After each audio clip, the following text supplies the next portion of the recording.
இன்றைக்கி நாம் சுகிங்கிற எழுத்தாளர் எழுதிய நல்ல பாம்பு அப்படிங்கிற கதையை தான் பார்க்க போகிறோம். ஹாய், ஹலோ, வணக்கம். இது உங்கள் கதை எஃப்எம். வாங்க இன்றைக்கி கதைக்குள்ளே போகலாம். நம்மள நிறைய பேர் கயிறை பார்த்து பாம்புன்னு நினச்சி பயந்துருப்போம். அதே பாம்பை பார்த்து கயிறா இல்லை பாம்பா அப்படின்னு நல்ல தைரியமாக பார்க்கக்கூடிய ஒரு குடும்பத்தை சேர்ந்தவர் தான் முனியன். முனியன் ஒரு வயதான பாம்பாட்டி. மகுடியை பிடிச்சி ஊதி பாம்பை பிடிக்க முடியாது அவரால். அந்த மாதிரி சம்பாதிக்கலாம் முடியாது. அதனால் அவர் தன்கிட்ட இருக்க பாம்பை வச்சு ஏதாச்சும் வேடிக்கை காட்டி சம்பாதிக்கலான்னு நினச்சாலும் அந்த ஊர் சுத்தமான பட்டிக்காடு. அவரால் அங்கே அதெல்லாம் பண்ண முடியல. அவருக்கு 2 பசங்க இருக்காங்க. அதனால் தனக்கு வாழ்க்கையில் சாப்பாட்டுக்கு கஷ்டம் அந்த மாதிரிலாம் அவருக்கு இல்லை. அவருக்கு ஒரே ஒரு கவலை தான். அவருடைய 2 பசங்களுக்கும் நல்லபடியாக கல்யாணத்தை முடித்து வச்சுட்டு கண்ணை மூடணும் அப்படிங்கிறது தான் அவருடைய ஒரே ஒரு கவலையாக இருந்தது. 3 மாதத்துக்கு முன்னாடி அவர் வீட்டுக்கு செங்கமலம் வந்து சேர்ந்தா. செங்கமலம் யாருன்னா நம்ம முனியனுடைய தங்கச்சி பொண்ணு. அப்படின்னா அவருக்கு மருமக முறை வேணும். செங்கமலத்தை பார்த்ததுலேருந்து அவருக்கு பாதி கவலை குறைஞ்சி போச்சு. ஒரு பொண்ணு வந்துட்டா, இன்னும் ஒரு பொண்ணு மட்டும் பார்த்தா போதும், நம்ம 2 பசங்களுடைய கல்யாணத்தையும் ஒரே நேரத்தில் நிம்மதியாக இருக்கலாம் அப்படிங்கிறது தான் அவருடைய எண்ணமாக இருந்தது. முனியனுக்கு 2 பசங்க. 2 பேரும் ராமர் லக்ஷ்மணர் மாதிரி ரொம்ப ரொம்ப ஒற்றுமையாக இருந்துட்டு வந்திருக்காங்க. அவங்க 2 பேரும் பாம்பு பிடிக்கிறதுல ரொம்ப ரொம்ப திறமைசாலி. மதவக்குறிச்சி கிராமத்தை சுற்றி இருக்கக்கூடிய 20 கிலோமீட்டரில் எந்த கிராமத்தில் பாம்பு பிடிக்கணுன்னாலும் கூப்பிடுங்க நாகப்பனி ரங்கப்பனியும் அப்படின்னு தான் சொல்லுவாங்களாம். அந்த அளவுக்கு அவங்க 2 பேரும் பாம்பு பிடிக்கிறத திறமையாக இருந்துட்டு வந்திருக்கிறாங்க.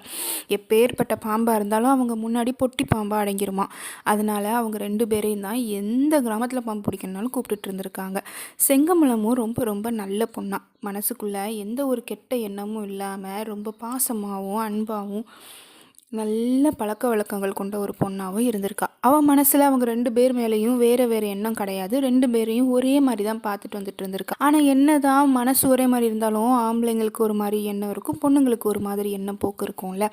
அவங்க 2 பேரும் என்ன நினச்சிருக்காங்கன்னா, இவன் அண்ணன் பொண்டாட்டியாக இருந்தால் என்ன பண்ணுறது அப்படின்னு தம்பிக்கும், ஒருவேளை தம்பியோட பொண்டாட்டியாக இருந்தால் என்ன பண்ணுறது அப்படின்னு சொல்லி ஒன்றுமோ அவங்க 2 பேருக்குமே அவள் மேலே வந்து ஒரு இன்ட்ரெஸ்ட்டு காட்ட முடியாமலும் ஒரு சூழ்நிலை. இன்னொரு பக்கம் ரொம்ப அழகாலாம் இருக்க மாட்டாளாம். ரொம்ப கருப்பாக இருப்பாலாம் பார்க்குறதுக்கு. ஆனால் ரொம்ப நல்ல பொண்ணாக இருந்திருக்கிறா. நல்லபடியாக வாழ்ந்துட்டு வந்திருக்காங்க அந்த ஒரு குடிசைக்குள்ளே. பல வருஷமாக அண்ணனும் தம்பியும் ஒன்றா தான் இருந்துட்டு வந்துட்டுருக்காங்க.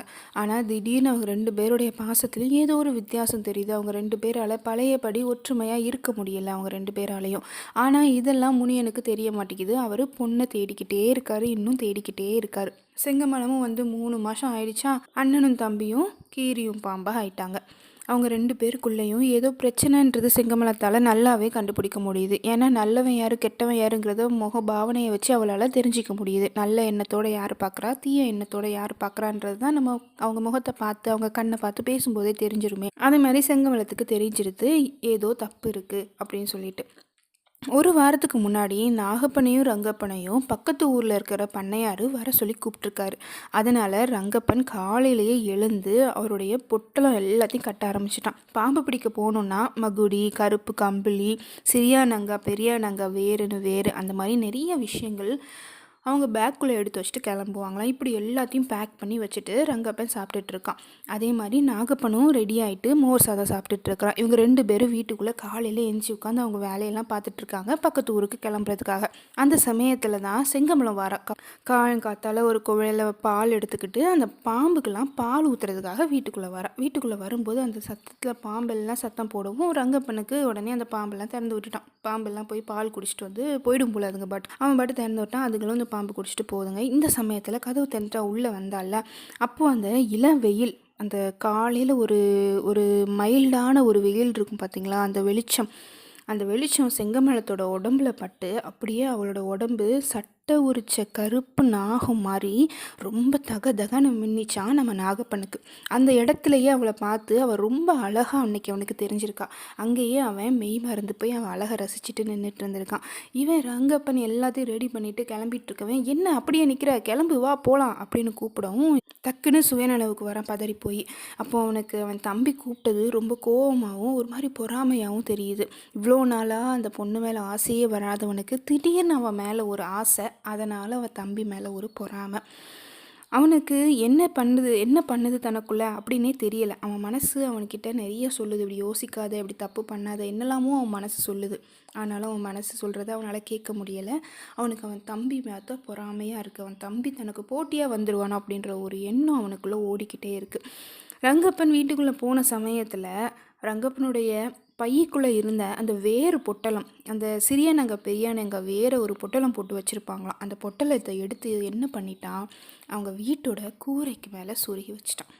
குடிசைக்குள்ளேருந்து வெளியே வந்த ரங்கப்பனும் இதெல்லாம் தெரியாமல் நாகப்பனையும் கூட்டிக்கிட்டு 2 பேரும் மூட்டை முடிச்செல்லாம் கட்டிட்டு கிளம்பிட்டாங்க. கொஞ்சம் தூரம் வந்த உடனே ஒரு ரோடெல்லாம் கிடையாது, அப்போ நடப்பாதையை ஃபாலோ பண்ணி அப்படியே போயிட்டுருக்கிறச்ச திடீர்னு பின்னாடி இருந்து யாரோ கூப்பிடுற மாதிரி சத்தம் கேட்குது. யாருன்னு பார்த்தா செங்கமலம் ஒரு வேப்ப மரத்துக்கு கீழே ஒரு பொட்டலத்தோடு நிற்கிறான், பையோடு நிற்கிறான்.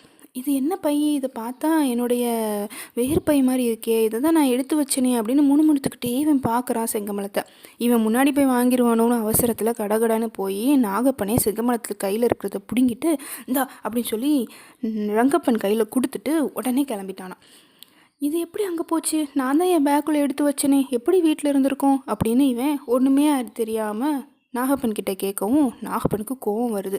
இது எனக்கு எப்படி தெரியும், வா சீக்கிரமாக நட, லேட்டாவது போகலாம் அப்படின்னு ரொம்ப அவசரமாக அவனை அவசரப்படுத்தி கூட்டிகிட்டு போகிறான். பண்ணையார் வீட்டு முன்னாடி சரியான கூட்டமாக, செத்த பாம்பை அடிக்கிறோன்னாலே அங்கே பயங்கரமான கூட்டம் இருக்கும்.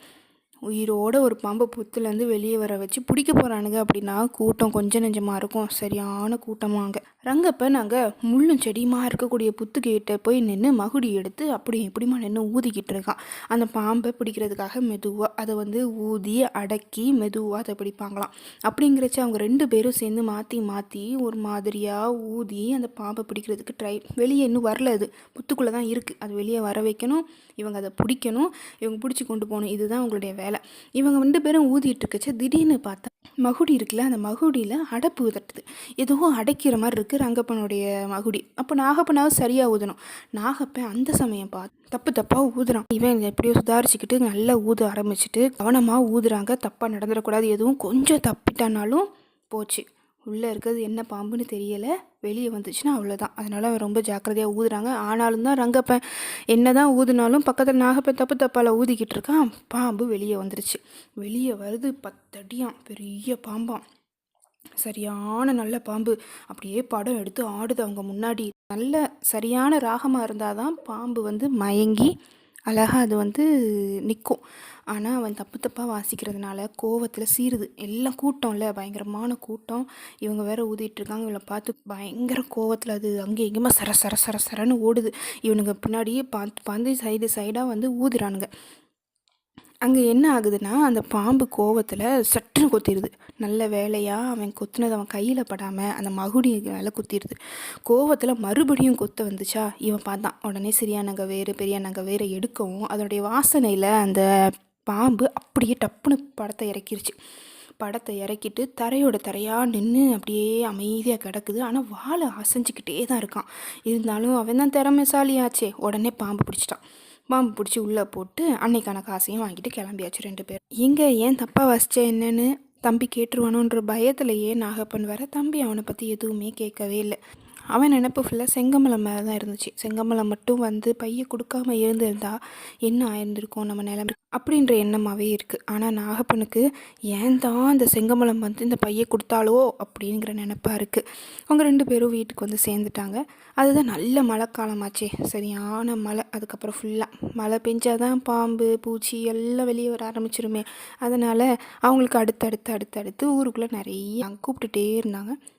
அதனால் ரங்கப்பனும் நாகப்பனும் போயிட்டு தான் இருந்திருக்காங்க. ஆனால் என்ன வித்தியாசம்னா இந்த வாட்டி 2 பேரும் சேர்ந்து போகலை. அதுக்கப்புறத்துலேருந்து 2 பேருமே தனித்தனியாக போக ஆரம்பிச்சிட்டாங்க. அவங்க 2 பேருக்குள்ளே அப்போவே ஸ்டார்ட் ஆயிடுச்சு ஏதோ கிளாஷ். ஒரு நாள் சாயங்காலம் நாகப்பன் சீக்கிரமாக வீட்டுக்கு வந்துட்டான். அவங்க அப்பா வீட்டில் இல்லை, வெளியே எங்கேயோ போயிருப்பார் போல். அது தெரிஞ்சே அவன் வேணும்னே சீக்கிரமாக வந்துருக்கான். வீட்டில் செங்கமலம் மட்டும்தான் இருந்திருக்கா. வீட்டுக்கு வந்தவன் செங்கமலத்தை தேடினா காணும். உடனே திண்ணையில் உட்காந்துருந்துட்டு எங்கே போனா அப்படின்ட்டு வெயிட் பண்ணிட்டு இருந்திருக்கான். அப்போ தான் அவள் பக்கத்து வீட்டில் இருந்து மோர் வாங்கிட்டு வரதை பார்த்துருக்கான். பார்த்தோன்னே என்னாச்சு, ஏன் பக்கத்து வீட்டில் மோர் வாங்கிட்டு வரேன்னு கேட்டால், என் வாயிலெலாம் புண்ணு இருக்குது, வாய் புண்ணுக்கு மோர் வச்சு குப்பிளிச்சா நல்லதுன்னு சொன்னாங்க, அதான் மோர் வாங்கிட்டு வந்தேன், நீ வாரியா சாப்பிட வா அப்படி சொல்லி கூப்பிட்ட உடனே இவன் செங்கமலம் நெல்லு அப்படின்னு சொல்லிட்டு அவன் மடிக்குள்ளேருந்து ஒரு வெத்தலை எடுத்து கொடுக்குறான். கொஞ்சம் வெத்தலை வாங்கிட்டு வந்திருப்பான் போல். வெத்தலை எடுத்து இந்தா நீ போட்டுக்கோ அப்படி சொல்லி உடனே அவள் எனக்கு தான் வாய்ப்புண்ணாச்சே, நான் எங்கே வெத்தலை போட, உன் தம்பி வந்ததும் அவன் சாப்பிடுவான், வையி நீ உள்ளே சாப்பிடவா அப்படின்னு சொல்லிட்டான். அவன் உடனே உள்ளே போய் அவனும் சாப்பிட்டு முடிச்சிட்டான். சாப்பிட்டு முடிச்சுட்டு போய் திண்ணையில் உட்காந்துக்கிட்டான். திண்ணையில் உட்காந்துருந்துட்டு அப்படியே பார்த்துட்டு இருக்கான். வானத்தில் பார்த்தா நிலா, பௌர்ணமியாக நல்ல பெரிய நிலா, ஃபுல் நிலாவாக இருக்குது. அதை பார்த்த உடனே இவருக்கு பாட்டு பாடணுன்னு தோணிடுச்சு. உடனே திண்ணையில் உட்காந்து பாட்டு படிச்சுட்டு இருக்காரு. பட்டு போல நிலவடிக்க தட்டுக்கட்டு நிற்கிறேனே கட்டுப்படு விடுவாயோ தங்க ரத்தினமே, மெட்டு போட்டு பாடுவேன் பொண்ணு ரத்தினமே அப்படின்னு ராகம் போட்டுக்கிட்டு இருக்க. அங்கேருந்து ரங்கப்பன் வரான். ரங்கப்பனுக்கு தெரிஞ்சு போச்சு இவன் ஏதோ பயங்கரமான மூடில் இருக்கான் அப்படின்னு சொல்லிட்டு. ரங்கப்பனை பார்த்த உடனே எப்படா வருவான்னு வெயிட் பண்ணிட்டு வந்திருப்பா போல செங்கமலம். வாங்க வா வா வந்து சாப்பிட வரியா அப்படின்னு சொல்லி அவனை ரொம்ப பாசமாக கொஞ்சி கூப்பிடுறா. இதை பார்த்த நாகப்பனுக்கு பயங்கரமாக வயிறு எரியுது, புறமத்தி கொந்தளிக்குது. 2 பேரும் சாப்பிட்டு முடிச்சது உடனே தான் ரங்கப்பன் எதிர்ச்சியாக வானத்தை பார்க்கும்போது தான் அவனுக்கு ஞாபகம் வருது. ஓ இன்னைக்கு பௌர்ணமியா, அப்போனா வீட்டில் இருக்க பாம்புக்கெல்லாம் விஷப்பல்லெல்லாம் பிடுங்கணுமே அப்படின்னு யோசிக்கிறான். பௌர்ணமி ஆயிடுச்சுன்னா வீட்டில் விஷப்பல்லோட பாம்பு இருக்கக்கூடாதான், அப்படி ஏதோ ஒன்று இருந்திருக்கு போல் அந்த காலத்தில். அதனால் அவங்க பாம்புக்கு பல்லை பிடுங்கிடுவாங்களாம். அதனால் இவன் பாம்புக்கு பல்லெல்லாம் பிடுங்கலான்னு உட்காந்துட்டான். குரடுனா என்னென்னா பாம்புக்கு பல்லை பிடுங்கிறதுக்கு யூஸ் பண்ணக்கூடிய ஒரு டூல். அதை எடுத்துகிட்டு ரங்கப்பன் ஒரு 4 பாம்புக்கு பல்லு பிடுங்க வேண்டியது இருந்ததுனால 4 பாம்பு பொட்டியையும் தூக்கி வச்சுட்டு பாம்புக்கு பல்லு பிடுங்க ரெடி ஆயாச்சு. 3 பாம்புக்கு பல்ல பிடுங்கியாச்சு. 4வது பாம்பு வெளியே வருது, தூக்குறான். பாம்பு பயங்கரமான முரட்டுத்தனமான பாம்பு, ரொம்ப சீருது. அவன் கைக்குள்ளே நல்லா பிடிச்சி வச்சுருக்கான். உள்ளங்கைக்குள்ளே பிடிச்சி வச்சுருக்கவன் என்ன பண்ணுறான், குரடை எடுத்து பல்ல பிடுங்கிறதுக்கான வேலையை பார்க்கும்போது அவன் அண்ணன்காரன் நல்ல ஐடியா யோசிச்சிட்டான். நல்லா முரட்டு பாம்பாக இருக்குது, இந்த மாச்சு பண்ணிட வேண்டியதான் அப்படின்னு யோசிச்சுட்டு எந்திரிச்சு வந்தவன் ஒரே சுண்டு அந்த பாம்புடைய வாழை நல்லா சுண்டி விட்டுட்டான். அது என்ன பண்ணிருச்சு, ஆல்ரெடி அது உள்ள கைப்பிடிக்குள்ளே இருக்கிறோமேன்ற கோவத்தில் வேற இருந்துச்சா, ஆல்ரெடி அது நெளிச்சிட்டு இருந்தது. இவன் சொன்னதும் அதுக்கு ஓவர் கோவம் வந்துருச்சு. கோவம் வந்தது சரட்டுன்னு கையிலேருந்து நழுவி ஒரே போடு அவன் தம்பி காலிலேயே போடுது. நல்லா கொத்திட்டு அங்கேருந்து ஓடிடுச்சு. ரங்கப்பனோ ஐயோ அம்மா அப்படின்னு கத்திட்டு அப்படியே கீழே மறந்துட்டான். வழியில் கத்தினோட சத்தம் கேட்டு செங்கமலம் அவங்க வரா. வந்த உடனே பார்த்ததும் அவளுக்கு ஒன்றுமே ஓடலை. அச்சோ எங்கே போச்சு அந்த விஷக்கல் எங்கேன்னு தேடுறா. வீடு ஃபுல்லாக விஷக்கல்லை காணும். எங்கன்னு பார்த்தா நாகப்பன் தான் அதை முதுகு பின்னாடி மறைச்சி வச்சுருக்கானே, அப்புறம் எப்படி அவளுக்கு தெரியும். கொடுக்கலை, நாகப்பன் பின்னாடி மறைச்சி வச்சுக்கிட்டான். செங்கமலத்துக்கு வேறு வழி தெரியல. ரங்கம் என்ன பண்ணுறான், உடனே ஒரு துணியை எடுத்து அவன் காலில் முழங்காலில் கடிச்சிருச்சா, அதுக்கு மேலே ஒரு கட்டு போட்டான். என்னதான் கட்டு போட்டாலும் விஷம் ஏறத்தான் செய்யும் மேலே, இருந்தாலும் கொஞ்சம் ஸ்லோவாக ஏறும். இவளுக்கு என்ன பண்ணுறதுனே தெரியலை. இவ யோசிச்சா, பார்த்தா எதுவும் கிடைக்கல. உடனே வாயை வச்சு உரிய போயிட்டா. அதை பார்த்த உடனே நாகப்பனுக்கு ஒன்றும் ஓடலை. நம்ம ஒரு பிளான் போட்டால் இவன் என்ன பண்ணிக்கிட்டு இருக்கான்னு சொல்லிட்டு ஏய் உனக்கு வாய்ப்புன்னு இருக்குது, வாய்ப்புண்ணோடு உரியாத அப்படின்னு சொல்லவும் அவளுக்கு அவன் சொன்னதை கேட்டு அப்படி கோவம் வருது. அந்த உரிகிற விஷம் கூட விஷமாக தெரியலையா அவளுக்கு. அவன் சொன்ன அந்த வார்த்தை தான் அவளுக்கு விஷமாக தெரிஞ்சுதான். ஆனால் அவன் அந்த பேச்சை கேட்கல. உறிஞ்சிருக்கா 1/4 மணி நேரமாக உறிஞ்சி துப்பவும் பிரயோஜனம் இல்லை. 2 பேரோட உடம்பு முழுக்க விஷம் பரவிடுச்சான். விஷம் பரவின நிலைமையில் உடம்பெல்லாம் நீல நிறத்தில் 2 பேரும் படுத்து கிடக்குறாங்களாம். பக்கத்தில் நாகப்பன் நிற்கிறான். இவங்க உடம்புல ஏறின விஷயத்துக்கு காரணம் அந்த நாகமா இல்லை நாகப்பனா அப்படிங்கிற கேள்வியோட இங்கே சீன் முடிச்சுட்டு இந்த பக்கம் திரும்பி பார்த்தா அப்போ தான் முனியன் ஒரு பொண்ணை நிச்சயம் பண்ணிவிட்டு அந்த நிலாவோட வெளிச்சத்தில் சந்தோஷமாக வீடு திரும்பி வந்துட்டு இருக்காரு. இப்படியே கதையை முடிச்சிட்டாங்க. உங்களுக்கு இந்த கதையை கேட்டு என்ன தோணுச்சு அப்படிங்கிறத மறக்காமல் கமெண்ட் பண்ணுங்கள். தேங்க்யூ.